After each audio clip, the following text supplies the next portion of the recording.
Margaret. I am tired of fighting.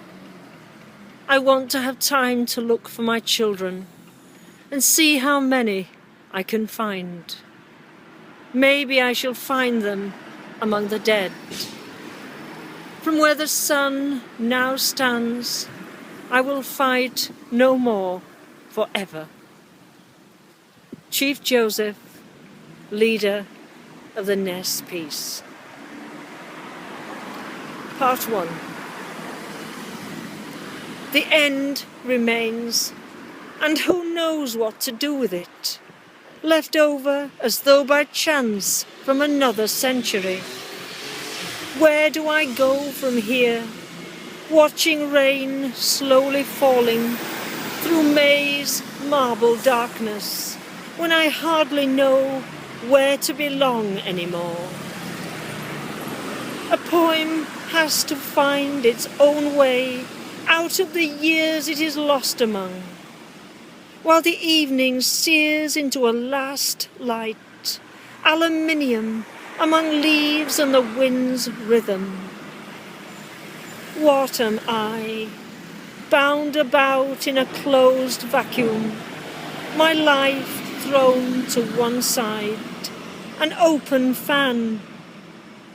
I too am nothing in the strands of time.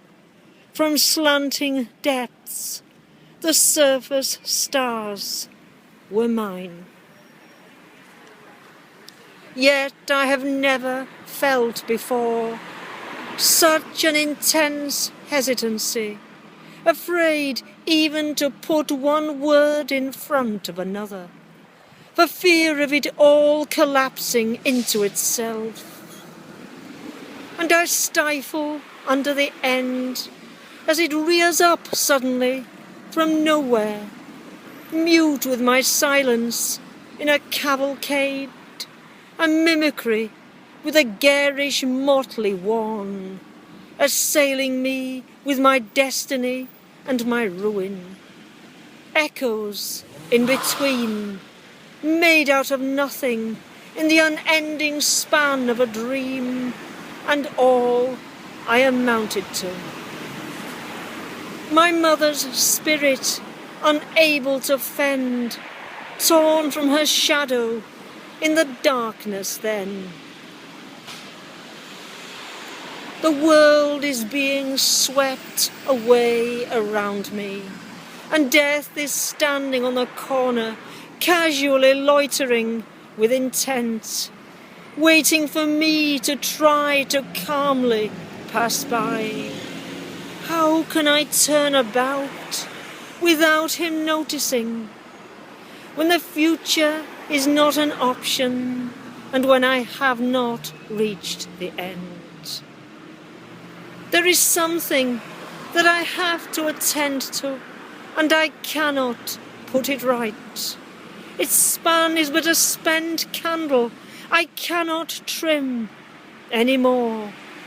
A silent spirit that has no refuge, a fugitive never meant to be heard in its own meltdown after, a low flame eternal in which I drown.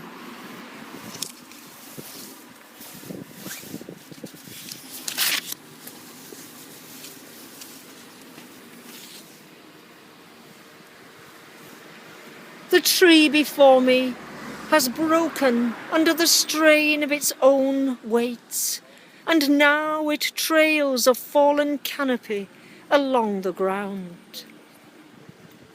Outlandish in its young ignominy, and sheared white into the bark, exposed where the branches fell. The throwaway day fails, and May light flares its last over London.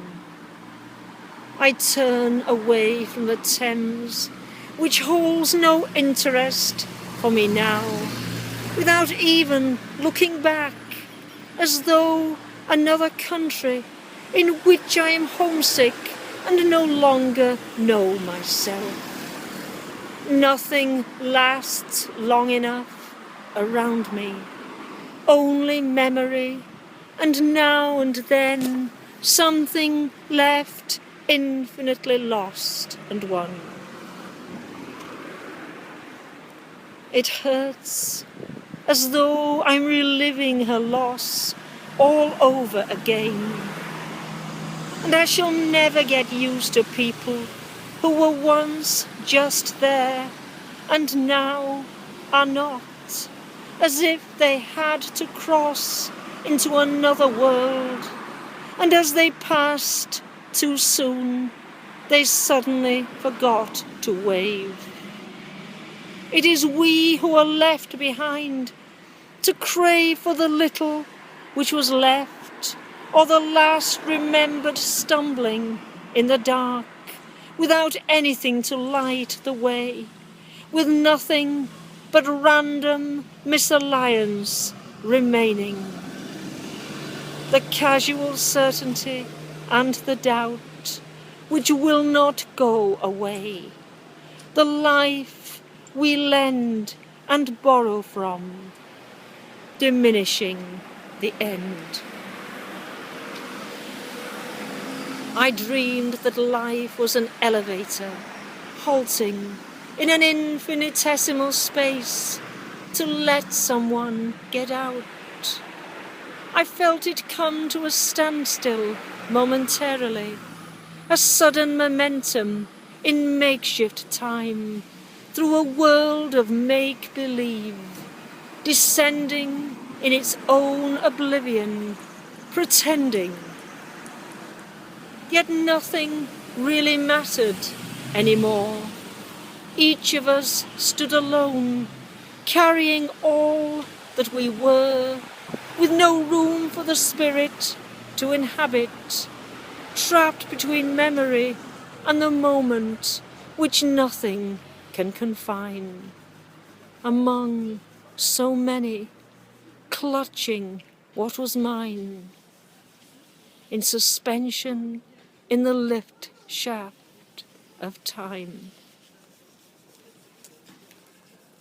Why does the spirit try to surrender when prisoners are not being taken, when there is nothing left to remember the world by, in a last look backward then?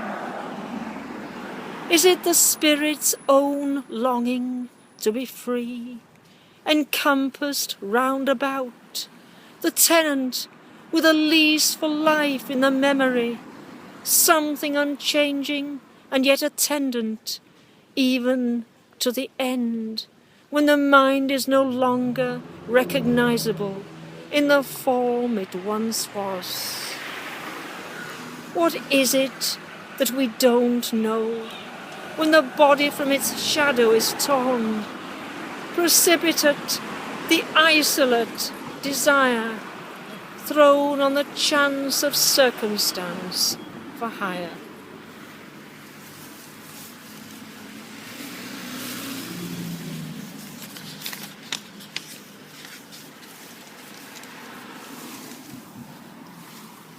It is the emptiness nothing can fill, which will propagate with infinity in time, and that meanwhile begins to spill full to the brim with the end already installed, awaiting a cataclysm that will turn language into the silence of itself, there in a locked room, rhythm into the hull, washed up on a shore once.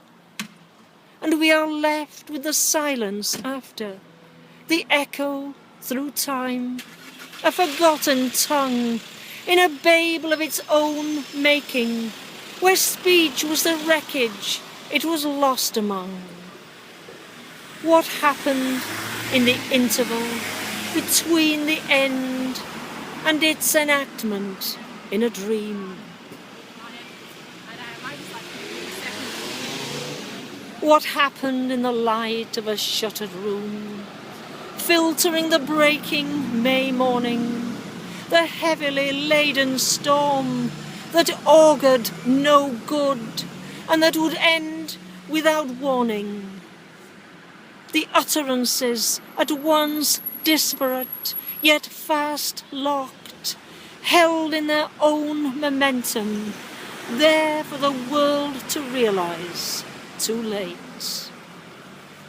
The carousel would become an omen for fixed horses soundlessly galloping before the silence of eternity, the semblance of an enmeshed sky arching on birds in flight in an aviary, the audience at the last scene left there only to wander endlessly after. No one can imagine in the present tense the last moment of someone driven to the edge. The life that was only lent for a little while failed to break even.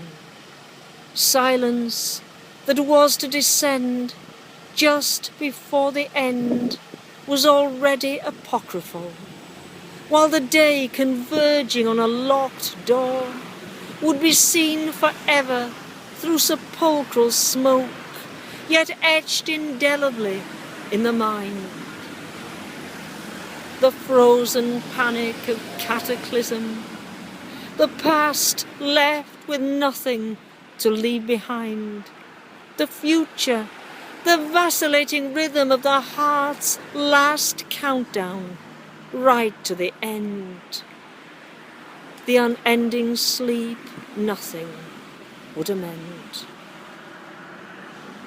The hours beforehand were now converging on themselves, and whether time was counted or forgotten, a date was emerging that would be all a person amounted to when about to die by their own hand. When anger and love are in tandem with each other, they cannot countermand or just pull back from choice or the random chance of circumstance, sudden and awry. Then is the spirit silent and averred, left at the mercy of time, and the cry for help always unheeded and unheard. The last unwitnessed ceremony for a world on the other side of the door.